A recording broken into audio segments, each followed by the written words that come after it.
Video games are wonderful. I mean, what's better than sitting down, controller in hand, and losing yourself in a crazy world? Well, money, for one. That's pretty good. And sex. That aside, it's a right shame when you get all excited about a game, only for it then to be released, and you be blindsided by the fact it's absolute rubbish. And that's after you defended it in the comments section. Thankfully, there's always something you can take away from a game, even when it does eat a bag of dicks. So here's 7 title screens that are actually better than the game itself. Number 7. Final Fantasy 13. Now, we know some of you love Final Fantasy 13, but some of you also love Dark Souls, so it's hard to account for taste these days. But as Square Enix continue to roll out more Final Fantasy games than your mum and they also started to move away from the recognisable art style that had been much loved with the likes of Final Fantasy 7, 8 and 9. You know the one. It's some weird squiggle that looks like it's been coloured in by a child learning to use their hands for the first time. When Final Fantasy X came out in the States, however, it released this monstrosity. Sure, that weird drawing is still there, but the main focus is on this whiny goof who's got a fish for a dad. Following that, Final Fantasy games in all territories went in this direction, abandoning what many people thought was an important part of the franchise, even though it was literally just nonsense. Come 13 though, it returned, allowing fans to relive the beauty of weird art.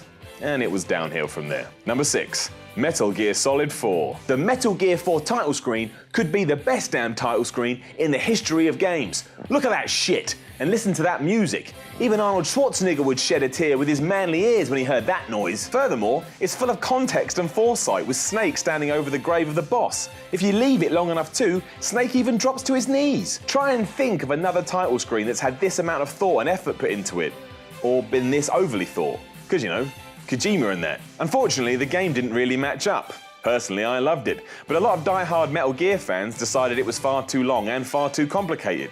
Which it was. But then you had that chase scene on the bike and nothing else seemed to matter, aside from the ending, which makes absolutely no sense. Number 5. Brutal Legend. Brutal Legend, or the game that refused to admit what it actually was, had all the potential in the world. Rock music, check. Tim Schafer, check. Jack Black, check. All it needed to do was stick to the foundations it first introduced, namely hacking and slashing, and then let you enjoy the ride while the trooper blasted into your ears. And then it became an RTS game. Like an RKO out of nowhere, you're whacked into some bizarre strategy mode that becomes more confusing as the game goes on. Why was this included? And why in the hell did no one make a damn peep about it before it was released? Secret RTS games are the worst. The silver lining to all this, though, was the title screen. Put together as if it was a musical record, you even opened it up to go to each menu. There was album art, an insert, and a real, but obviously fake disc. It was really cool. Number 4. Naughty Bear. Imagine you ploughed thousands of pounds into a video game, and at the end of that process, the video game was called Naughty Bear. Naughty Bear. Jeez. With that said, at least the title does a very good job in letting you know what the game is. You do indeed play a bear who is naughty. If by naughty, you mean outright psychopath serial killer that's more than happy to plunge a knife deep into other bears' hearts. On occasion, the words "It's naughty time" even flashed up on screen. It was fucking awful. But look how good the title screen is. Naughty Bear looks all mad even though his friends are waving hello and bringing him a lovely cake, and then in an instant he's murdered them all. One is even hanging from a tree.